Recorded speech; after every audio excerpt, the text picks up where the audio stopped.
All right, so we've talked about demand and its change in quantity demanded and change in demand itself, its non-price determinants. And we've talked about basic supply and how the quantity supplied changes, right? Remember that when quantity of supply changes, it's strictly a price change, right? You haven't released ceteris paribus, the only thing that can change your price and quantity. So when the price changes, the quantity supplied will change according to how it moves along the curve. Now, when you're actually starting to release ceteris paribus and allowing other things to change, then you start running into changes in supply. The supply curve literally shifting to the right or to the left. Just like in demand, though, when the supply increases, the supply curve will shift to the right. When supply decreases, the supply curve will shift to the left. Exactly the same as demand, except that you're moving the supply curve instead of the demand curve. Should make sense.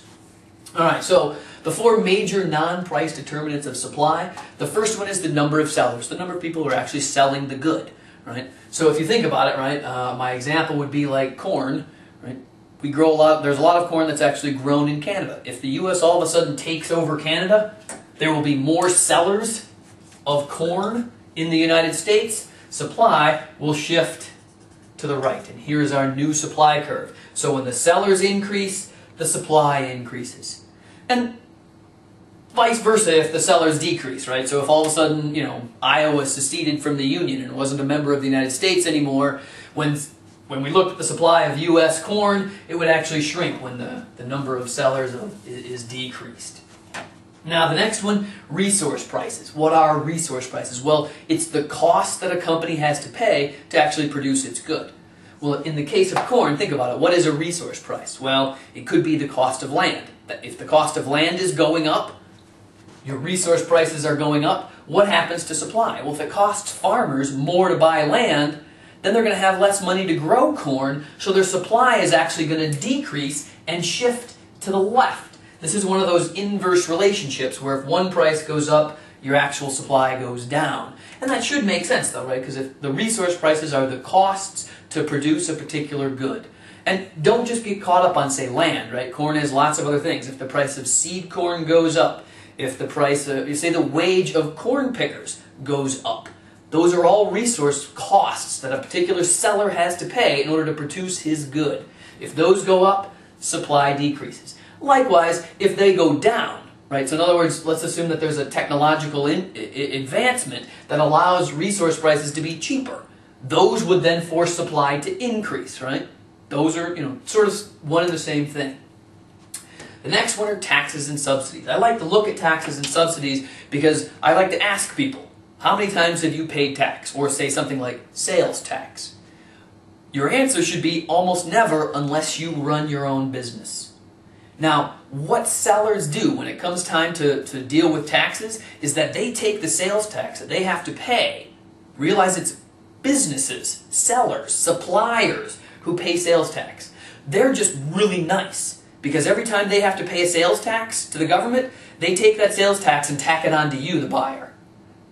Companies are nice that way, right? Well, the fact remains, though, is that when they have to start paying higher taxes, they're going to have to deal with the payment of those taxes, and when those taxes go up, the supply is going to go down. They're not going to be able to supply as much because they're going to have to deal with the tax more often. Even if they make the customer pay for it all, it's still the supplier's initial gut response to cut back supply if they're going to have to pay a tax on it. And then the other side of that coin is the subsidy. A subsidy is where the government actually pays you to produce stuff, right? Go figure. There are lots of commodities out there where the government actually pays you to produce certain things on a certain basis. And actually, corn is one of those things that is subsidized by the United States government. All right? And what happens is that if you increase a subsidy on a particular good, pay a seller to grow corn, guess what they're going to do? They're going to grow more corn, and they're going to shift that supply curve off to the right.